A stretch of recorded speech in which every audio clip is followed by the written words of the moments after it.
ఇక BRS working president KTR కు సొంత పార్టీ కార్యకర్తలే జలకిచ్చారు. తెలంగాణ భవన్లో ఆయన మాట్లాడుతుండగానే వెళ్లిపోవడం మొదలుపెట్టారు.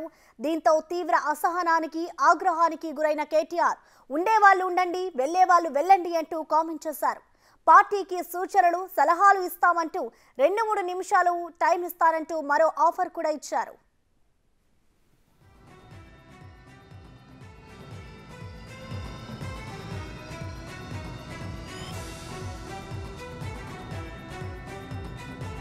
హైదరాబాద్ సికింద్రాబాద్ పార్లమెంటు నియోజకవర్గాల సమీక్షా సమావేశంలో ఈ సీన్ కనిపించింది. హైదరాబాదీలకు ఓపిక ఉండదంటూ అసహనం వ్యక్తం చేశారు కేటీఆర్. ఖమ్మం, భద్రాచలం నుంచి వచ్చిన కార్యకర్తలు సాయంత్రం 6 గంటల వరకు ఉన్నారు. ఇక్కడే ఉండి మీకు ఏమైందంటూ మరోసారి ఆగ్రహం వ్యక్తం చేశారు.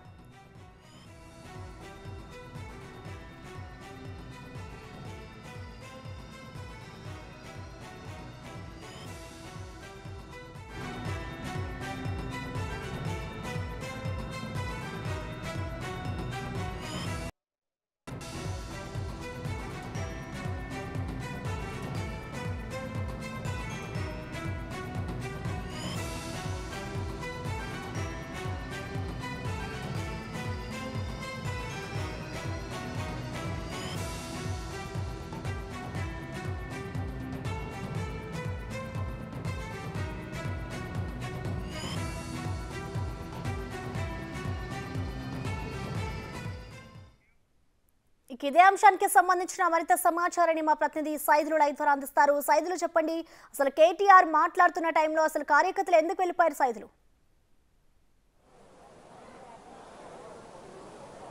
ప్రసన్న, ఈరోజు తెలంగాణ భవన్లో సికింద్రాబాద్, హైదరాబాద్ పార్లమెంటరీ పరిధిలో ఉన్నటువంటి అసెంబ్లీ నియోజకవర్గాల ముఖ్య నాయకుల సమీక్ష సమావేశం తెలంగాణ భవన్లో కొనసాగుతుంది. ఈ సమీక్ష సమావేశానికి కేటీఆర్, హరీష్ రావుతో పాటుగా ఆ పరిధిలో ఉన్నటువంటి, అంటే ముఖ్యంగా సికింద్రాబాద్ పార్లమెంటరీ పరిధిలో 7 అసెంబ్లీ నియోజకవర్గాలు ఉంటాయి. 7లో 6 అసెంబ్లీ నియోజకవర్గాలు బీఆర్ఎస్ పార్టీ గెలిచింది, నాంపల్లి మాత్రం ఎంఐఎం గెలిచింది. సో ఆ పరిధిలో ఉన్నటువంటి అందరూ కూడా, ముఖ్య నాయకులందరూ కూడా, అటు ఎమ్మెల్యేలతో పాటుగా మాజీ ఎమ్మెల్యేలు, అదేవిధంగా కార్పొరేట్లు, డిప్యూటీ మేయర్ కూడా, వీళ్ళందరూ కూడా ఈ సమీక్ష సమావేశానికి హాజరయ్యారు. వాస్తవంగా జనవరి 3 నుంచి ఈ నెల 22 వరకు కూడా పార్లమెంటరీ సమీక్ష సమావేశాలు తెలంగాణ భవన్లో కొనసాగుతున్నాయి. వాస్తవంగా ప్రతిరోజు కూడా ఒక పార్లమెంటరీ పార్టీ సమీక్ష సమావేశం మాత్రమే ఉంటుంది. కానీ ఈ రోజు మాత్రము 2 పార్లమెంటరీ పరిధిలో ఉన్నటువంటి సమీక్ష సమావేశాలు ఒకే రోజు పెట్టడం జరిగింది. అంటే సికింద్రాబాద్తో పాటుగా హైదరాబాద్ కూడా ఒకే రోజు ఈరోజు కొనసాగుతున్నాయి. అయితే పెద్ద మొత్తంలో ప్రజలు కూడా ఎక్కువ హాజరయ్యారు. వాస్తవంగా చైర్స్ కూడా ఎక్కువగా ఉన్నాయి. సో వాళ్ళు దానికి అనుగుణంగా కూడా అన్ని ఏర్పాట్లు కూడా ఇక్కడ తెలంగాణ భవన్లో చేయడం జరిగింది. అయితే ఉదయం 11 గంటల సమయంలో స్టార్ట్ అయినటువంటి ఈ పార్లమెంటరీ సమీక్ష సమావేశం కేటీఆర్ మొదటగా మాట్లాడతారు. రెగ్యులర్గా, అంటే రోజువారీగానే కేటీఆర్ మొదటగా రాగానే పార్టీని ఉద్దేశించి మాట్లాడతారు. ఎందుకు మనము గతంలో ఓడిపోవాల్సిన అవసరం ఎందుకు వచ్చిందని చెప్పేసి కూడా మాట్లాడడంతో పాటుగా రాబోయే పార్లమెంటరీ ఎన్నికలను దృష్టిలో పెట్టుకొని ఈ సమీక్ష సమావేశాలు నిర్వహించుకుంటున్నామని చెప్పేసి కూడా చెప్తారు. అయితే ఆ సందర్భంలో కేటీఆర్ మాట్లాడుతుండగా ఒక్కసారిగా వెనక సైడ్ ఉన్నటువంటి వాళ్ళందరూ కూడా వెళ్ళిపోవడం జరిగింది. ఆ సమయంలో కేటీఆర్ కూడా కొంత ఆగ్రహం వ్యక్తం చేశారు. అంటే కొంచెం కూడా ఈ హైదరాబాద్ వాసులకి, అంటే ముఖ్యంగా బీఆర్ఎస్ పార్టీ కార్యకర్తలకి ఓపిక ఉండదు అని చెప్పేసి కూడా తనే నేరుగా వ్యాఖ్యానించారు. అదే దాంతో పాటుగా ఇటు మనము దూర ప్రాంతాల నుంచి వచ్చిన వాళ్ళు, ముఖ్యంగా ఖమ్మం మరియు భద్రాచలం నుంచి వచ్చిన కార్యకర్తలందరూ కూడా చాలా ఓపికగా సాయంత్రం 6 నుంచి 7 గంటల వరకు కూడా వేచి ఉన్నారు. వాళ్ళు సలహాలు, సూచనలు పార్టీకి ఇచ్చారు. సో ఇంకా మనం ఖమ్మం జిల్లాలో, ఉమ్మడి ఖమ్మం జిల్లాలో దాదాపుగా అక్కడ 10 అసెంబ్లీ నియోజకవర్గాలు ఉండగా 9 అసెంబ్లీ నియోజకవర్గాలు కాంగ్రెస్ పార్టీ గెలిచినప్పటికీ ఒక భద్రాచలం మాత్రమే మనం గెలిచాం. అయినా సరే వాళ్ళు అంత ఓపికగా ఉండి మాజీ ఎమ్మెల్యేలతో పాటుగా అక్కడ ఉన్నటువంటి ముఖ్య నాయకులతో పాటుగా కార్యకర్తలందరూ కూడా చాలా ఓపికగా ఉండి మరి ఈ సమీక్ష సమావేశాన్ని సక్సెస్ చేసి వెళ్ళిపోయారు. కానీ మీరు వచ్చిన గంట సేపట్లోనే కనీసం ఓపిక ఉండదు. మాట్లాడుతుండగా ఒకరు బయటకు వెళ్తారు, ఫోన్లో మాట్లాడతారు, మరొకరు అటు నుంచి వెళ్ళిపోతారు, ఇష్టమైతే అనేది కూడా వ్యాఖ్యానించారు. దాంతో పాటుగా మీకు ఇష్టమైతే ఉండండి, లేకపోతే లేదు, మధ్యాహ్నం లంచ్ ఏర్పాటు చేశాము, అది తిని వెళ్ళొచ్చు, ఇబ్బంది ఏం లేదని చెప్పేసి కూడా కేటీఆర్ వ్యాఖ్యానించారు. అంతే దీన్ని బట్టి చూస్తే ఆ స్టేజ్ మీద ఉన్నటువంటి వాళ్ళందరూ కూడా, అంటే సికింద్రాబాద్ పార్లమెంటు పరిధిలో గెలిచినటువంటి 6 అసెంబ్లీ నియోజకవర్గాలకు సంబంధించిన ఎమ్మెల్యేలందరూ కూడా ఒక్కసారిగా అవక్కయ్యారు. ఎందుకంటే సికింద్రాబాద్ పార్లమెంట్ స్థానం గతంలో చూసుకున్నా కూడా 2019 ఎన్నికల్లో, లోక్సభ ఎన్నికల్లో వాస్తవంగా ఆ పార్లమెంటు పరిధిలో 6 అసెంబ్లీ నియోజకవర్గాలు బీఆర్ఎస్ పార్టీ గెలిచినప్పటికీ కూడా అక్కడ బీజేపీ గెలవడం జరిగింది. కిషన్ రెడ్డి ఎంపీగా గెలవడం జరిగింది. మంత్రి మంత్రి తలసాని శ్రీనివాస్ యాదవ్ కుమారుడు సాయి కిరణ్ యాదవ్ పై కూడా. సో ఇప్పుడు కూడా ఇలా ఇలా మనము చాలా సీరియస్గా తీసుకుంటాం. అంటే గత ఎన్నికల ఓటమి దృష్ట్యా పార్లమెంటరీ ఎన్నికలకు సంబంధించి చాలా ప్రతిష్టాత్మకంగా సీరియస్గా తీసుకుంటున్న సమయంలో ఈ విధంగా చాలా మీరు వెళ్ళిపోవడం అనేది కొంత నిరాశపరుస్తుందని చెప్పేసి కూడా అటు కేటీఆర్ వ్యాఖ్యానించారు. సో దీన్ని బట్టి చూస్తే మీలో ఉన్న అంటే ఒకవైపు హైదరాబాద్ రంగారెడ్డి పరిధిలో బీఆర్ఎస్ పార్టీ గెలిచిందని చెప్పుకుంటూనే మరోవైపు కార్యకర్తలకు సంబంధించి కొంత ఓపిక కూడా ఉండదు, ఎందుకు మీరు ఇంత సీరియస్గా తీసుకోవడం లేదు, చాలా ఈజీగా తీసుకుంటున్నారు అని చెప్పేసి కూడా తను కొంత సీరియస్ అయ్యారు. సో దీన్ని బట్టి మనకు అర్థం చేసుకోవచ్చు, ఎందుకంటే గతంలో కూడా ఆ పార్లమెంట్ పరిధిని మనము ఓడిపోయినాము. సో ఇప్పుడు సీరియస్గా తీసుకొని గెలిపించుకోవాల్సిన బాధ్యత మీపై ఉన్నది. కానీ మీరు ఇక్కడ చెప్పే మాటలు ఎవరు కూడా ఈ చెవులో ఇన్ని ఈ చెవులో వదిలిపెడుతున్నారు, పెడచెవన పెడుతున్నారు. సో దీన్ని బట్టి చాలా నెగ్లిజెన్స్గా మీరు కార్యకర్తలు ఉంటున్నారు, ఇలా ఉంటే చాలా కష్టం అని చెప్పేసి కూడా కేటీఆర్ చెప్పడం జరిగింది. దాని తర్వాత ఇంకెవరైనా ఒకవేళ ఓపిక లేకపోతే వెళ్ళిపోండి అని చెప్పేసి కూడా తను నేరుగా చెప్పడం జరిగింది. దాంతో పాటుగా కూడా మిగతా కొంతమంది ఉన్నారు. అంటే వాస్తవంగా మధ్యాహ్నం వరకు కూడా కొంతమంది ముఖ్య నాయకులు మాట్లాడతారు, లంచ్ బ్రేక్ ఇస్తారు. లంచ్ బ్రేక్ తర్వాత 2-3 మధ్యలో మళ్ళీ కంటిన్యూగా అవుతుంది. ఆ సమయంలో వచ్చినటువంటి కార్యకర్తల నాయకులకు అందరికీ కూడా మాట్లాడే అవకాశం కేటీఆర్ ఇస్తారు. సో ఆ సమయంలో కూడా తను ముందే చెప్పడం జరిగింది. అంటే ఏమని, ఎవరైనా ఒకవేళ మీకు మాట్లాడాలి అనుకుంటే పార్టీకి సంబంధించి ఏమన్నా సూచనలు సలహాలు ఇవ్వాలనుకుంటే ఉండొచ్చు, కానీ ఒకవేళ ఓపిక లేకపోతే మాత్రం వెళ్ళిపోండి, నేను దాంట్లో చేసేది ఏం లేదని చెప్పేసి కూడా తను చెప్పడం జరిగింది. దీన్ని బట్టి అర్థం చేసుకోవచ్చు, హైదరాబాద్ పార్లమెంట్ పరిధిలో ఉన్నటువంటి కాంగ్రెస్ పార్టీ మన బీఆర్ఎస్ పార్టీకి చెందినటువంటి ముఖ్య అంటే నాయకుల సమీక్ష సమావేశంలో కార్యకర్తలు వెళ్ళిపోవడానికి మాత్రమైతే కేటీఆర్ కొంత సీరియస్గానే తీసుకున్నారు. అక్కడ ఉన్నటువంటి నాయకులందరూ కూడా కొంత వాళ్ళని నచ్చజెప్పే ప్రయత్నం చేసినప్పటికీ చాలా మంది కూడా బయటకు వెళ్ళిపోవడం జరిగింది. ఇప్పుడు కూడా చూసుకున్నట్లయితే మాత్రం చాలా వరకు అంటే 2 పార్లమెంట్ పరిధిలో ఉన్నటువంటి ముఖ్య నాయకులందరూ హాజరైనప్పటికీ లంచ్ చేసిన తర్వాత చాలా మంది కూడా వెళ్ళిపోవడం జరుగుతుంది. చాలా మంది ఇప్పుడు అంటే రెగ్యులర్గా 1000 మందికి పైగా ఈ సమీక్ష సమావేశానికి హాజరవుతారు. కానీ 2 పార్లమెంట్ పరిధిలో జరుగుతున్నటువంటి హైదరాబాద్ సికింద్రాబాద్ పార్లమెంట్ పరిధిలో జరుగుతున్నటువంటి ముఖ్య నాయకులు కనీసం ఒక 1000 మంది కూడా రాకముందే అందులో సగం మంది వెళ్ళిపోయారని చెప్పేసి వెళ్ళిపోతున్నట్టు చూసి మాత్రమైతే కేటీఆర్ తీవ్ర ఆగ్రహం వ్యక్తం చేశారు. దాంతో పాటుగా కూడా అటు కేటీఆర్ చేసిన కొన్ని ముఖ్యమైన అంశాలు కూడా ఇటు ఈరోజు ప్రస్తావనకు వచ్చాయి. అంటే ఖచ్చితంగా కేసీఆర్ గారు అంటే వచ్చే నెల ఫిబ్రవరి నెలలో కేసీఆర్ గారిది పుట్టినరోజు ఉన్నది కాబట్టి పుట్టినరోజు కంటే ముందే ఖచ్చితంగా తెలంగాణ భవన్కి కేసీఆర్ గారు వస్తున్నారు. సో ఆ సమాచారం కూడా మీకు చెప్పమన్నారని చెప్పేసి కూడా ఇటు హైదరాబాద్ సికింద్రాబాద్ పార్లమెంటరీ పరిధిలో ఉన్నటువంటి ముఖ్య నాయకుల సమీక్ష సమావేశంలో కేటీఆర్ వ్యాఖ్యానించారు. దాంతో పాటుగా కూడా కేసీఆర్ ఒక వీల్ చైర్లో తెలంగాణ భవన్కి వస్తారు. సో దానికి సంబంధించిన ర్యాంపు కూడా కట్టి ఉంచండి అని చెప్పి చెప్పడం జరిగింది. సో ఆ ర్యాంపు కూడా ఇప్పుడే కొద్దిసేపటి క్రితమే ఆ ర్యాంపు కూడా కట్టడం జరిగింది. సో ఇక్కడ నుంచి కేసీఆర్ కూడా అతి త్వరలోనే తెలంగాణ భవన్కి వస్తారని చెప్తారు. ఇంకా మిగిలింది మాత్రం ఇంకా 2 మాత్రమే పార్లమెంటరీ సమీక్ష సమావేశాలు ఉన్నాయి. అంటే ఈరోజు హైదరాబాద్ సికింద్రాబాద్ కంప్లీట్ అవుతాయి. రేపు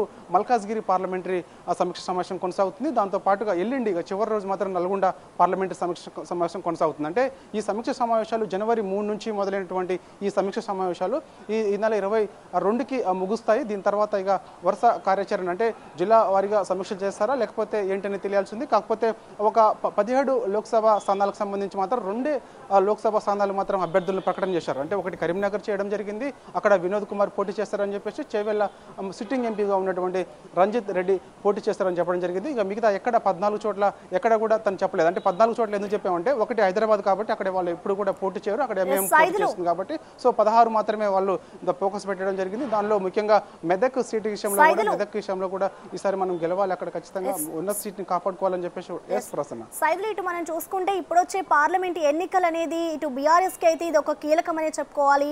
ఎందుకంటే గతంలో అసెంబ్లీ ఎన్నికల్లో ఓడిపోయిన నేపథ్యంలో ఇటు పార్లమెంట్లో ఎలాగైనా గెలవాలి అనే ఒక వ్యూహ రచన అయితే చేస్తున్నారు. మరి ఈ నేపథ్యంలో ఇటు కేటీఆర్ కార్యకర్తల మీద నాయకుల మీద ఈ విధంగా ఆగ్రహం వ్యక్తం చేయడాన్ని ఏ విధంగా చూడాలంటారు? మరి దీనిపై బీఆర్ఎస్ నాయకులు ఏమంటున్నారు సైదులు?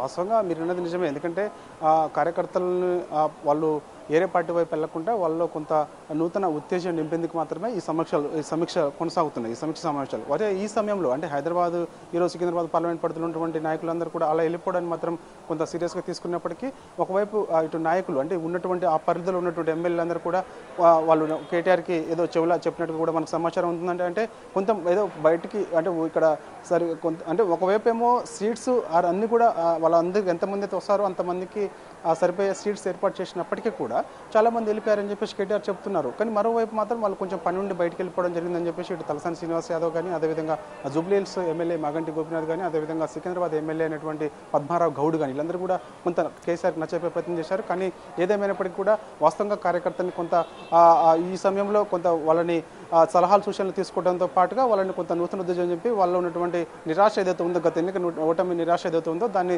తొలగించే విధంగా కేటీఆర్ చేయాలి తప్ప కొన్ని ఇట్లా ఆగ్రహం వ్యక్తం చేయడం మాత్రమైతే మరోవైపు వీళ్ళు కూడా కొంత అంటే గుసగుసలు వినిపిస్తున్నాయి. అంటే వాస్తవంగా ఏంటంటే కేటీఆర్ ఎందుకు ఇలా వ్యాఖ్యానిస్తున్నారు? సో ఈ సమయంలో మీ అందరం కూడా పార్టీకి పటిష్టంగా ఉండి రాబోయే పార్లమెంటరీ ఎన్నికల్ని చాలా సీరియస్గా తీసుకొని అక్కడ ఉన్నటువంటి సమస్యలపై పోరాడాలని చెప్పేసి చెప్పాల్సిన కేటీఆర్ ఒకేసారి మాపై ఎందుకు అంత గురుగా ఉన్నారని చెప్పేసి కూడా వీళ్ళు మాట్లాడుతున్న సందర్భం కనిపిస్తుంది. ఏదేమైనా సరే ఈ సమీక్ష సమావేశంలో ఒకవైపు ప్రజల వల్లనే మనం ఓడిపోయామని చెప్పేసి కేటీఆర్ చెప్పడం జరిగింది. దాని తర్వాత ప్రజల వల్ల ఓడిపోయామంటే మళ్ళీ రాబోయే ఎన్నికల విషయంలో కూడా మళ్ళీ మనకి ఏమన్నా పెద్ద దెబ్బ పడే అవకాశం ఉంటుందని చెప్పేసి దాన్ని భావించుకొని మళ్ళీ దాన్ని ఎవరు ప్రజల వల్ల మేమే ఓడిపోలేదు, మన తప్పిదాల వల్లనే మనం ఓడిపోయామని చెప్పేసి కూడా మళ్ళీ కేటీఆర్ యూటర్న్ తీసుకొని మాట్లాడడం జరిగింది. తర్వాత కార్యకర్తల విషయంలో కూడా కొంత సీరియస్ అవుతున్నప్పటికీ మరోవైపు కార్యకర్తల్ని కొంత సముదాయించి బుజ్జగించే ప్రయత్నం అయితే కేటీఆర్ ఈ వరుస పార్లమెంటు సమీక్ష సమావేశంలో అయితే మాత్రం చేస్తున్నారు, మాట్లాడుతున్నారు. సైదులు ఇటు మనం చూసుకుంటే సైదులు మరోవైపు ఏంటంటే కార్యకర్తల మీద ఆగ్రహం వ్యక్తం చేస్తారు. మరి ఈ నేపథ్యంలో ఇటు సలహాలు సూచనలు కూడా పార్టీ కార్యకర్తలు ఇవ్వాలి అంటూ కూడా కేటీఆర్ చెప్పుకొచ్చారు. మరి ఈ నేపథ్యంలో ఇప్పుడు మరి వాళ్ళకి ఒక ఆఫర్ను కూడా ప్రకటిస్తున్నారు కేటీఆర్. 2-3 నిమిషాలు మాట్లాడే టైం కూడా ఇస్తున్నారు. ఆగ్రహం వ్యక్తం చేస్తున్న నేపథ్యంలో ఒకవేళ నాయకులు కానీ కార్యకర్తలు మాట్లాడితే దాన్ని కేటీఆర్ స్వీకరిస్తున్నారనుకోవచ్చా? అంటే వాస్తవంగా ప్రసన్న మీరు అన్నది కరెక్టే. ఎందుకంటే ఇప్పుడు ఆగ్రహం వ్యక్తం చేస్తున్నప్పటికీ వాళ్ళు ఇచ్చే సలహాలు సూచనలు ఏదవుతున్నాయో వాస్తవంగా 2 నుంచి 3 నిమిషాలు ఇస్తారు రెగ్యులర్గా కూడా. అంటే ఒకవేళ ఏదైనా ముఖ్య అంశం మాట్లాడుతుంటే మాత్రం వాళ్ళకి అదనంగా కూడా ఒక 5 నిమిషాలు టైం కేటాయిస్తారు. అయితే ఆ మాట్లాడిన అంశాలన్నింటినీ కూడా మేము నోట్ చేసుకుంటున్నామని చెప్పేసి కూడా చెప్తారు. వాస్తవంగా కేటీఆర్ అలా మాట్లాడుతున్నప్పుడు ఎక్కడ కూడా నోట్ చేసుకున్నట్టు కూడా మనకి ఎన్నడూ కనపడలే. మనం కూడా చూస్తుంటాం, కనిపిస్తుంది. కానీ ఒక కెమెరా వేలో ఉండదు కానీ మనం వెళ్ళి పక్క నుండి చూడొచ్చు ఏం జరుగుతుంది అనేది.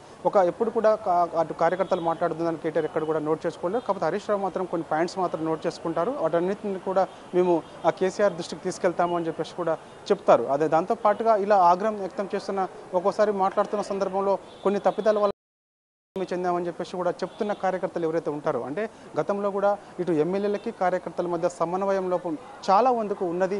ఎమ్మెల్యేల వల్లనే ఆ సిట్టింగ్ ఎమ్మెల్యేల వ్యతిరేకత ఉండడం వల్లనే మనం ఓటమి చెందామని చెప్పేసి ఎవరైతే కార్యకర్తలు చెప్తుంటారో వాళ్ళపై కొంత ఇక వాళ్ళని ఆ సమయంలో మాట్లాడుతున్నప్పుడు పార్టీకి సంబంధించిన మాట్లాడుతున్నప్పుడు వెంటనే ఓకే చాలు అని చెప్పేసి వెంటనే వేరే వాళ్ళకి అవకాశం అయితే ఇస్తున్నారు ప్రసన్న. ఏదేమైనా సరే ఈ సమీక్ష సమావేశాలు ఒకవైపు పార్టీలో ఉన్నటువంటి కార్యకర్తల్ని నూతన ఉత్తేజం నింపేందుకు, మరోవైపు వాళ్ళని కొంత ఏరే పార్టీ వైపు మళ్ళకుండా చూసేందుకు మాత్రమైతే ఈ సమీక్ష సమావేశాలు అయితే కొనసాగుతున్నాయి. ఇంకోటి ముఖ్య విషయం ఏంటంటే వాస్తవంగా ఇంతవరకు కూడా ఏ అభ్యర్థి కూడా పోటీలో ఉంటామని చెప్పేసి కూడా ముందుకు రావడం లేదు. కానీ ఇది కూడా బీఆర్ఎస్ పార్టీ కొంత భారీ దెబ్బ అనొచ్చు. ఎందుకంటే కొన్ని 100 కోట్లు ఖర్చు పెట్టాల్సిన అవసరం ఉంది కాబట్టి ఈ సమయంలో మనము గెలవలేని పరిస్థితిలో ఉన్నాం కాబట్టి ఎవరు కూడా ముందుకు రానటువంటి పరిస్థితి కనిపిస్తుంది. చూడాలి మరి ఫైనల్గా ఎవరెవరిని పోటీలో ఉండాలి, ఎవరెవరు ఉంటారనేది కూడా మనకి కొన్ని రోజుల్లో తెలుస్తుంది Prasanna. Right, thank you Saidulu.